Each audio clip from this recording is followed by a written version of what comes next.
You know, there are some names that just echo through history, but very few have ever journeyed as deep into the darkness of the human soul as Sigmund Freud. This was a man who tried to map the hidden continents inside every single one of us, a journey into a strange and, let's be honest, often terrifying world within. As a young man, Freud supposedly carved this very line into his desk. Think about that. It's like a defiant promise to himself, and it really became the mission statement for his entire life. If he couldn't understand the heavens above, he would dedicate himself to stirring up the underworlds, unearthing the demons, the desires, and all those forgotten memories that are churning just below the surface of who we think we are. So, who was this guy really? A scientific genius? Or maybe a troubled visionary? I think to really get a handle on his revolutionary ideas, we first have to grapple with the man himself. And he was a walking contradiction. The man and the myth. They were worlds apart. We're talking about a man who used cocaine who would ultimately end his own life with morphine. He was plagued by depression and smoked something like 20 cigars a day, which led to this grueling, decades-long battle with jaw cancer. So here was this man fighting his own demons, who somehow gave the 20th century a whole new language to talk about its own. You know, every explorer is shaped by the world they come from.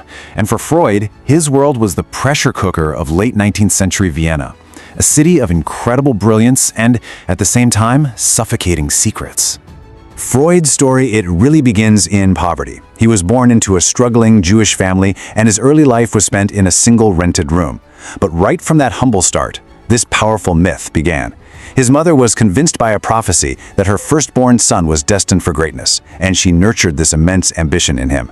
It became both a blessing and a burden, really, fueling this relentless drive that just pushed him forward. He was a brilliant student, devoured literature and philosophy, but it was medicine that called to him, not really to cure the body, but to solve the much more slippery problems of the mind. And this was the world he lived in. Vienna, the city of art, music, philosophy. But just beneath that glittering surface was a society terrified of its own desires. It was a world of strict rules and hidden passions. You had intellectuals in the cafes debating the future of humanity, while behind closed doors, a silent war was being waged against human nature itself. Everybody wore a mask. And it was this exact tension between the polite face you show the world and the primal urges you hide that would become Freud's lifelong obsession. So, from this world of hidden depths, Freud began his own descent. He came up with this radical new map of the mind, and he argued that the person we think we are, that's just the tip of the iceberg, just a small island floating on this vast, dark ocean of the unknown. He broke the mind down into 3 layers. First, you've got the conscious mind. That's the surface, the thoughts and feelings we're aware of right now. Then there's the subconscious, holding all the memories we could retrieve if we really tried. But the unconscious, now that was the bombshell. He said it was this deep, inaccessible vault of repressed traumas, forbidden desires, primal urges that, and this is the key part, secretly control our behavior, our fears, our anxieties, our choices, all without our permission. And inside this inner world, he saw a constant battle raging. You've got the id, that's our inner animal, driven by pure instinct, just screaming, I want it now. Then there's the superego, that's our internalized parent, the voice of society and morality, whispering, you can't have it, it's not right.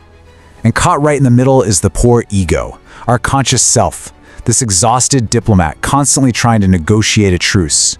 And the silent, lifelong war, Freud said, is the source of all our deepest anxieties. And look, Freud did not shy away from taboo subjects. He argued our deepest conflicts get forged in childhood, proposing these shocking theories like the Oedipus complex. I mean, in the sexually repressed Victorian era, just suggesting that hidden sexual currents defined family life was scandalous. It was like an intellectual earthquake that sent tremors right through the foundations of Western thought. So, how could we possibly get access to this hidden world? Well, Freud's answer was pretty clear. Through our dreams. He believed they weren't just random nonsense. Nope, he thought they were coded messages, these symbolic stories written by our unconscious. So the bizarre, illogical stuff we dream about at night, for him, that was a direct line to our deepest truths. To analyze a dream was to listen to a secret confession from the most hidden part of yourself. So Freud was building this whole empire of the mind, completely revolutionizing how the West saw itself. But as he was exploring the darkness within, A much more real, much more tangible darkness was gathering in the world outside, and it was a darkness that would seek to consume him and everything he stood for. To really get what was happening, you have to look at the context. In Germany and Austria at the time, the Jewish community was having this incredible period of cultural and intellectual success. I mean, they were only about 1% of the population, but they'd won nearly a third of the region's Nobel Prizes. They were excelling in medicine, law, art, science, you name it. But this extraordinary success, it bred a poisonous and violent resentment. And when the Nazis came to power, that resentment just exploded into open persecution. Freud, as this prominent Jewish intellectual, he became a prime target. His life's work was literally burned in the streets of Berlin. Psychoanalysis was slammed as a corrupt Jewish science. The terror reached his own doorstep when the Gestapo stormed his Vienna apartment to interrogate him. The net was closing in, fast.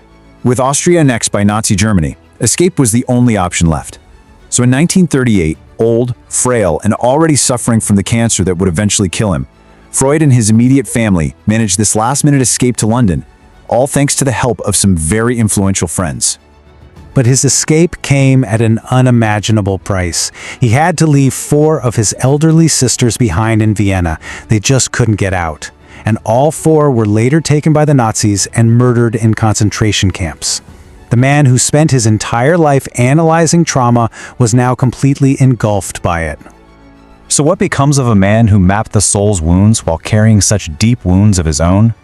Well, his final years and his ultimate legacy are just as complex as the rest of his life. In London, Freud was a man just broken by grief and tormented by physical pain. After more than 30 surgeries, his jaw cancer was inoperable, and the suffering was just immense. And true to his character of confronting the darkness head-on, he decided he would not let the illness win. He asked his doctor and friend for a fatal dose of morphine, and he ended his life on his own terms. Today, sure, a lot of Freud's specific theories, like the Oedipus complex, they're heavily debated, some are even discarded. But his core concepts, they have fundamentally changed our world. The very idea of a talking cure, that you can heal through conversation, that's the bedrock of all modern psychotherapy. The idea that we're driven by unconscious forces, that our childhood shapes us, that dreams have meaning. These things are just part of the air we breathe now. In the end, Freud's greatest legacy wasn't some perfect map of the mind. It was the courage to explore it in the first place. He gave us the tools and the language to begin our own descent into our own underworld. He proved that the most fascinating, and yes, sometimes the most frightening journey we can ever take is the one inward. And that leaves just one question, right? What will we find when we dare to look?